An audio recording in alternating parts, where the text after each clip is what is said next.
The Turkish government is to return property seized from religious minorities. Is this a move to appease the European Union or an attempt to fend off the Islamist image of the ruling AK Party? This is Inside Story.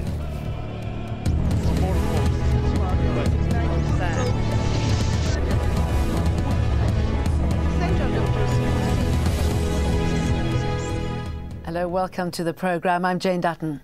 A bold move to addressing discrimination and confronting European Union concerns is underway in Turkey. Erdogan's government has decided to return properties confiscated from religious minorities 75 years ago. According to a decree issued this week, property taken away from minority religious foundations under a 1936 declaration will be returned to them. The Turkish government says it'll also pay compensation for properties that were seized and later sold.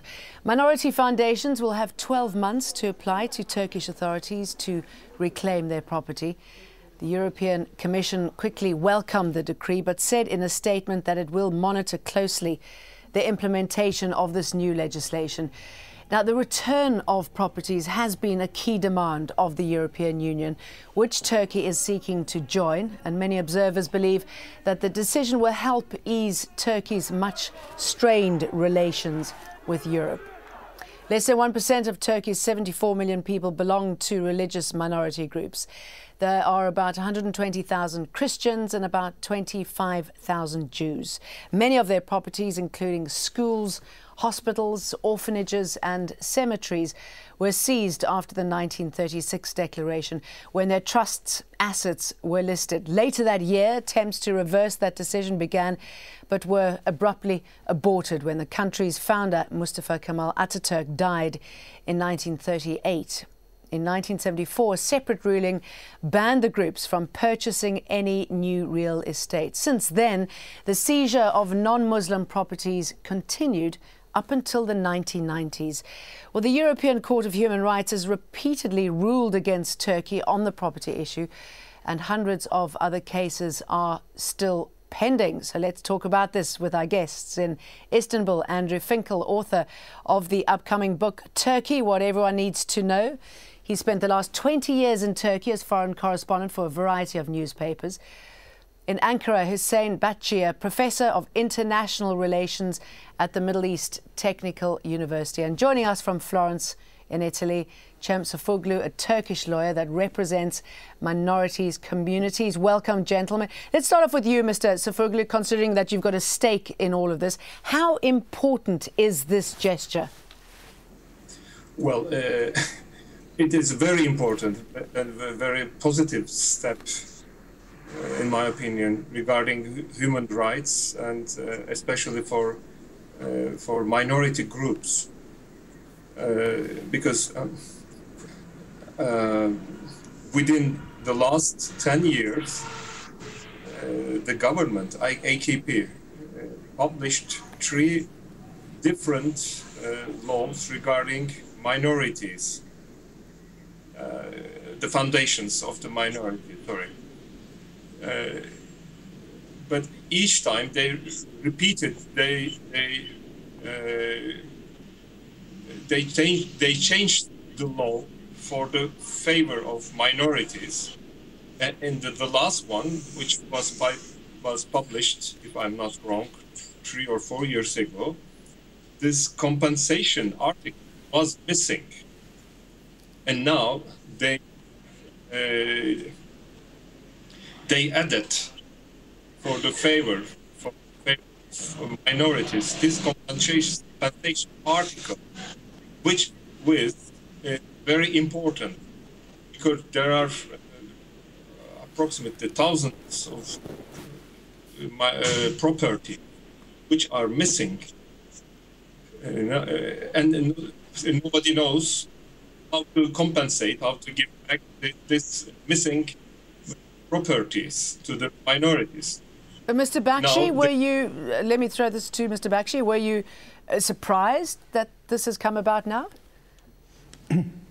I'm not surprised, actually. It is a process which started in the last 5 years in particular, that the government is trying to change all the laws concerning the religious minority rights. And now it is also true, as you said in the beginning, European Union is also expecting from Turkey to make such steps. But most of all, Turkey is correcting historical mistakes. I underline this. From the very beginning of the Republic, Turkish state has done many mistakes, and now within this liberalization policies, all these mistakes will be corrected, and the religious minorities will receive their hospitals, schools, orphanages, properties. And I think this will also further contribute opening of democratization of Turkey in a European sense. So it is not enough, of course, until now is not enough. The changes should continue, but the flair or the air in Turkey concerning the changes, also statements of the religious minorities prove that Turkey is on the right way. Now it should continue like this, but it's not enough. Do you agree that Turkey is on the right path, Mr. Finkel? I mean, considering that something like only 1% of churches will be handed back. Well, it is an important gesture. It may simply be a gesture. It's not a cheap gesture. It's going to cost the government quite a lot of money. We don't know exactly how much. That's the sort of $24,000 question. But surely cheaper than going to the European Union courts, wouldn't it? Well, that's exactly true. Turkey has been losing a lot of these cases. These cases have costed dearly, both in terms of prestige and, of course, in dollars and cents or in euros. Therefore, it's certainly doing the right thing. Whether it's shutting the door after the horse is bolted, there certainly are very few minorities left in Turkey. Istanbul, the city where I am speaking to you from, was once a majority minority city. Then at the turn of the century, there were more non-Muslims than Muslims in Istanbul. Now the numbers are negligible, and yet I don't think anyone can deny the importance of this. As Hussein Baji correctly said, it's very much an attempt to address the mistakes of the past. This is in keeping with the government's intention to reform.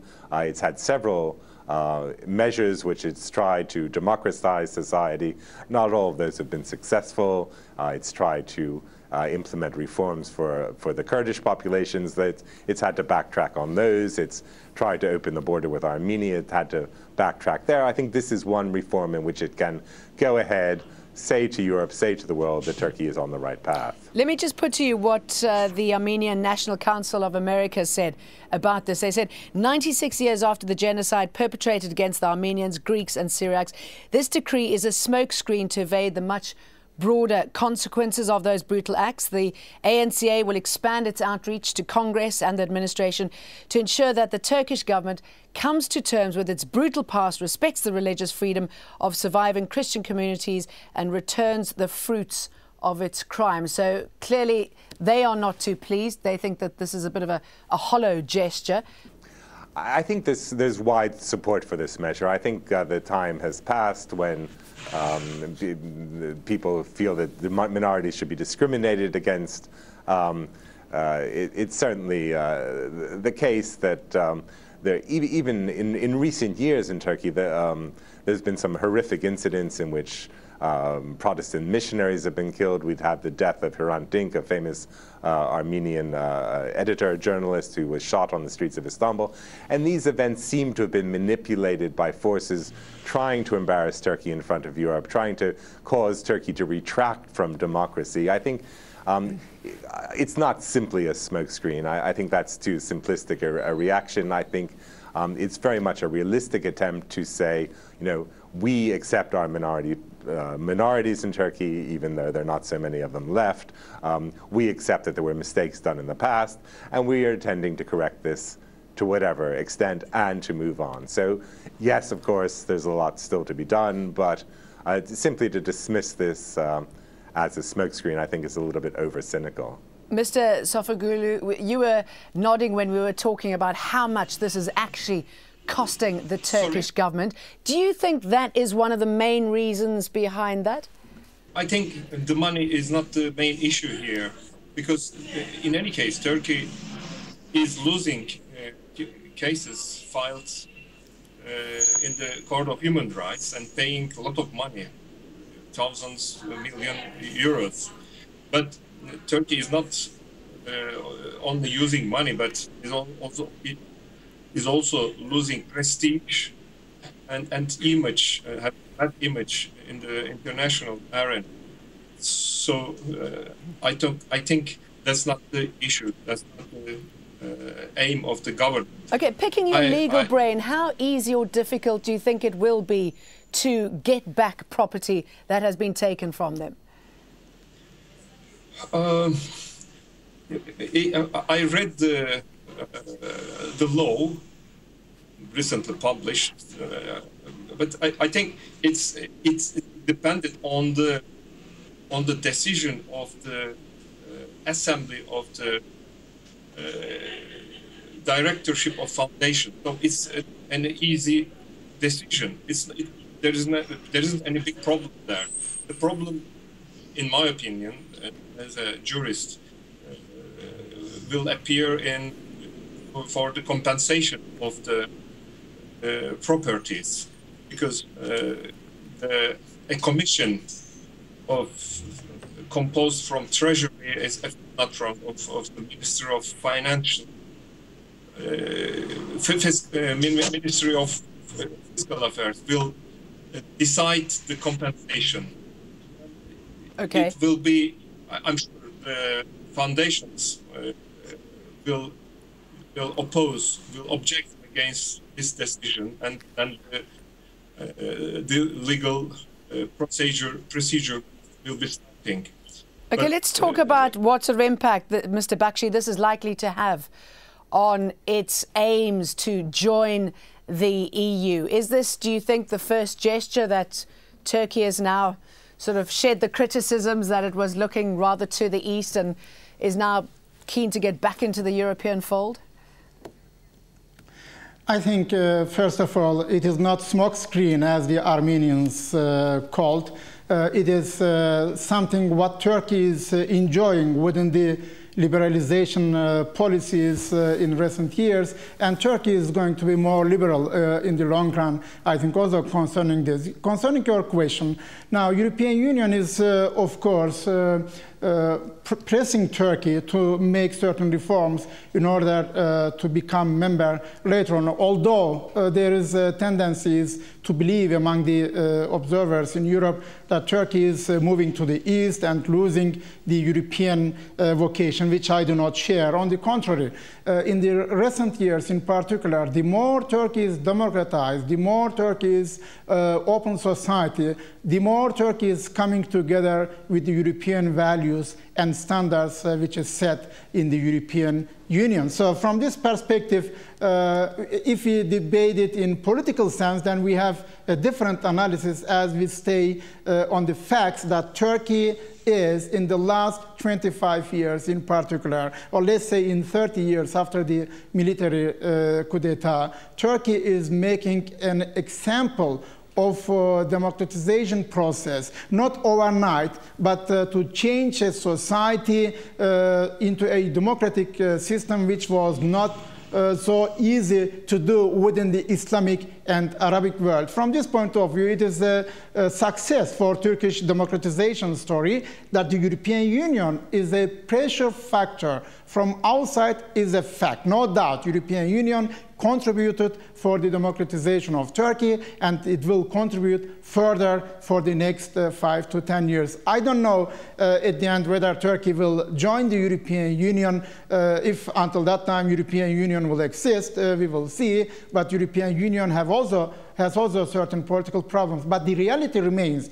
Turkey is a changing society, not only in outlook, but also in the mentality, in the political sense, also concerning the religious minorities which have been neglected and I think has been experiencing unjust in the last 85 years, 87 years. So overnight we may not expect to change everything, but the tendencies that Turkey is correcting the mistakes is something which we have to stress. And Turkey should go further on this way. Let me put that to Mr. Finkel.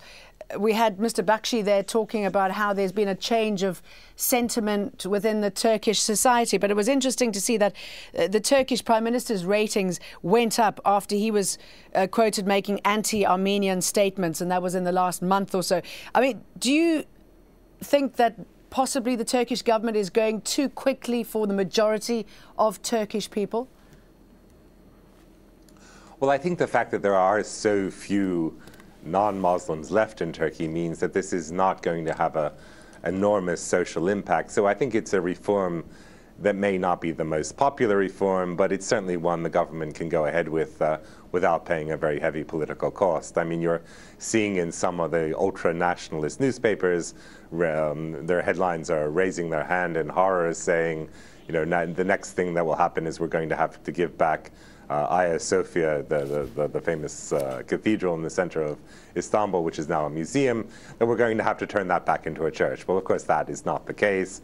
There will be people who will try to exploit this measure in the face of the military. But I think the fact that it happened, that the gesture was done at the end of Ramadan, it was done as part of a gesture of reconciliation. I think most people in Turkey will accept this as a good and positive thing. I don't think it's a radical reform like you know, allowing Kurdish instruction in primary schools would be, for example. Okay, I do want to talk about the Kurdish issue a little bit more in a minute, but I just want to tell you what the Turkish Prime Minister actually said. Recep Tayyip said that the decision to return hundreds of properties to non-Muslim communities is about righting a wrong made against them, and I think all three guests seem to agree with him about that. He made the announcement during a fast-breaking dinner hosted by non-Muslim communities on the last day of Ramadan. For the problems that we've had for years, it's time for strong, brave reforms. Like everyone else, we also do know about the injustices that different religion groups have been subjected to because of their difference. Time that a citizen of ours would be oppressed due to his religion, ethnic origin, or different way of life are over. Mr. Bakshi, he's saying that this time is now over. You're no longer going to be persecuted for having a different religion, for being a minority group. But is this addressing the Kurd problem? Because I haven't heard them being mentioned in this issue at all. I think as an analyst, I can only say that the Turkish reform process overall is a genuine one, and we are going to have a different mindset and a different mentality. The Turkish Republic, from the very beginning, is a success story among the nation states all over the world. But now, the Turkish society with 75 million people, with so differences, different outlooks, different expectations, different religions, and even ethnic origins, Turkey is trying to be more liberal, more open, and I think it is a price which Turkey is going to pay. It is not easy, neither for this government nor any other government. But in the last 10 years, when we look within the European Union process to those reforms, to those changes, I can say that Turkey is not the same Turkey as 10 years ago. I'm a witness of Turkish let's talk about the Kurdish democratization process situation. I mean, why is that not being addressed now? If you're talking about the minorities, I mean, this is a very, very important minority within the country. I think I do not consider the Kurds as a minority, but they are the citizens of Turkey. So the minority status is something different. Therefore, even in the Kurdish issue, Turkey has arrived a situation which is not going back anymore. So the process will continue. It will be not easy, neither for the Turks, nor for the Kurds, nor for the state, either for the government. Therefore, the new constitution, which is going to be done in the coming years, I think it will have a little bit different structure than Turkey used to have in the let's say, constitutions from 1924, 1961, or 1982. So it will be a different one. Different means here a more liberal, more tolerated, more understanding of this issue. So I do not deny the fact that the Kurdish issue is one of the biggest problems of the government, and they have done a lot of mistakes, definitely, in managing this problem. But at the same time, they have also done something right, which has been not anymore taboo to discuss about this. And recently, I was also telling that the Kurdish politicians have to come to the parliament on the 1st of October. There is no way out. Now they will come on the 1st of October, because Parliament is the only place where the problems of the nation can be debated. So we learn democratization is not one-sided. It is also a democratization process for the Kurds, for the Kurdish politicians. Okay. So they have also another debate among themselves. Let's see how that's going to fit into the constitution, Mr. Safoglu. I mean, do you think we'll ever see a non-Muslim in Parliament? Do you think the Kurds are going to have a greater say? Will the minorities be better represented in the new constitution that has been rewritten? Yeah, I think so. Yeah, if we consider what's happened and what's happening now, I'm very optimistic this matter on this subject, and I think in the new constitution there will be a new article regarding positive meaning regarding minority rights, and recently the Ministry of Foreign Affairs declared that we are waiting minority applicants for being civil servants, for working in the Ministry of Foreign Affairs, which was unthinkable before. It's a very positive step. I'm very optimistic. I'm not very happy. Okay, all right. Let me put the Kurdish issue, if you don't mind, to Mr. Finkel here. If the government is now addressing, whether you want to call them a minority or not, but just the fact that all the rights of all people need to be addressed. At the same time, we've got this bombing campaign happening in northern Iraq. Something like 160, what's been described as guerrillas, have been killed on Monday. Well, that's right. I mean, just to sort of clarify this issue for possibly your listeners who don't know the intricacies of Turkish constitutional law, it's minorities under the Turkish constitution are basically non-Muslim. So under the Treaty of Lausanne, recognize certain rights for the non-Muslim population. So when Turks refer to minorities, they're referring to non-Muslims. So Kurds don't come under that rubric because the vast majority, the overwhelming majority of Kurds are Muslim, as is the Arabic population in Turkey. So they come under a certain heading, but of course that but the Prime Minister, sorry, can I just interject there, saying that he wants to stop Turkish society being intolerant towards other ethnicities. So, I mean, he's basically saying that, you know, we're going to try and stop any sort of discrimination in our country, as I read it. Well, exactly. And so, and I think the greatest expectations which foreign observers, people inside Turkey, have from this new constitution is whether it can provide sufficient civil liberties to the Kurdish population to meet the reasonable demands of Kurds living inside Turkey. And of course, one would have thought this would have been possible, that you could draw a line in the sand, that one side of the line is democratic protest, which democratic dissent, which is perfectly acceptable, and the other side is use or the advocacy of violence, which is not acceptable. But in practice, it's very hard to draw that line, and it's very difficult to see how the new constitution will satisfy the demands of Kurds and not give the impression to those very critical of Kurdish demands for rights that somehow the government is giving in under pressure to the gunmen, to the men of violence. So the government has its work cut out for it in writing this new constitution and in defining what is legitimate expression of difference and what is incitement to violence. And it's always had difficulty in drawing that line, and I'm a little bit skeptical, but hopeful that maybe this new constitution, if and when it is enacted, can perform that process. Well, let's leave it on that note. Andrew, thank you. That's all on our focus on Turkey's latest moves to address some ethnic minorities' concerns. Thanks to our guests in Istanbul, Andrew Finkel, with those final words in Ankara, Hussein Badji, and via Skype from Florence, Italy, Cem Sofoglu. And of course, thank you for watching. We welcome your comments and suggestions. Please email them to us at insidestory@aljazeera.net. Goodbye from me and the team.